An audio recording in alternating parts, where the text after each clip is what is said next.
ハートの女王の法律第249条、フラミンゴの餌やり当番はピンク色の服を着用すること。今日は君が餌やり当番だったはずだよ。ピンク色の服はなぜ着ていないんだい？申し訳ありません。洗濯中で。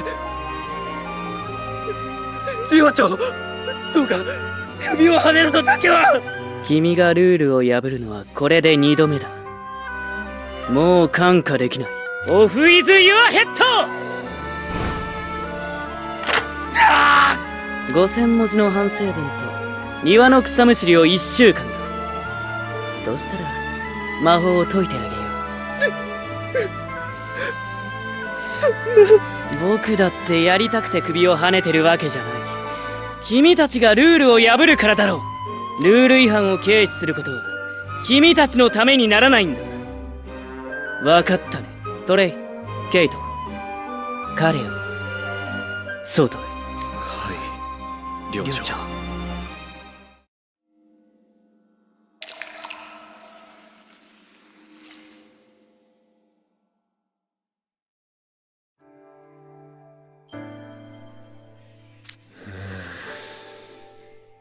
クローバー先輩。お前たちか。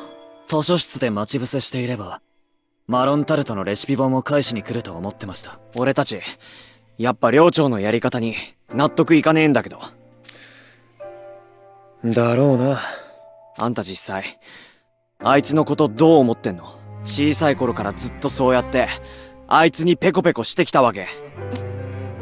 誰から聞いた？チェーニャというやつからです。チェーニャ。そうか、あいつか。つうかよ、リドルよりお前の方が年上なんだろ？ビシッと怒ってやればいいんだぞ。もちろん必要があればそうするさ。でも俺にはあいつを叱ることなんかできない。なんで？リドルの全ては厳しいルールの下で作られたものだからだ。あいつの両親は地元じゃ知らない人がいないほど有名な魔法医術師でね。特に母親は優秀な人でリドルにも優秀であることを求めた。だからリドルは起きてから寝るまで学習プログラムが分刻みで決まっているような生活をしていたんだ。分刻み？食べるもの、着るもの、消耗品から友達まで全部決められてた。それでもリドルは両親の期待に応えるために黙って全部をこなし、10歳にしてあのユニーク魔法を完成させた。成績もエレメンタリースクールからずっと学年首位を保持し続けてる。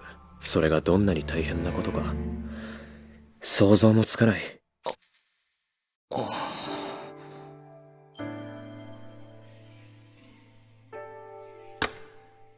リドルは厳しいルールで縛ることが相手のためになると思ってる。厳しいルールで縛られて恐れで支配してこそ成長できると信じてるんだ。かつて自分がそうだったように。そしてルールを破るのは絶対的に悪だと思ってる。だってルール違反を肯定すればルールによって作られた自分の全てを否定することになるってこと？お前たちがリドルを横暴に思うのはわかる。リドルのやり方が正しくないことも。だけど俺にはやっぱりあいつを叱ることなんてできない。ほな。寮長にそんな過去が。今の話を聞いてよーくわかった。リドル寮長があんななのはあんたのせいだわ。リドル寮長が親を選べなかったのはしょうがない。でもあんたは少なくとも寮長の親が寮長にやってたことは間違ってるって昔から思ってたんでしょ？それは。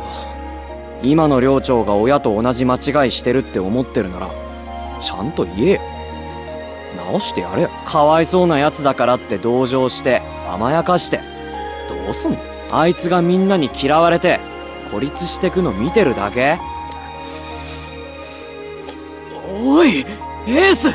それとも何？あんたの首をはねられるのが怖くて黙ってるって？だっせーな。何が幼なじみだ。そんなんダチでもなんでもねえわ。こら！君たち！図書室では静かに。あんたが一番声できんだぞ。おっと失礼。まったく図書室は静かに勉学や読書に勤しむところですよ。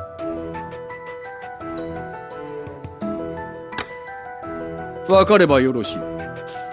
ところで皆さんお揃いで険しい顔をしてどうしたんです？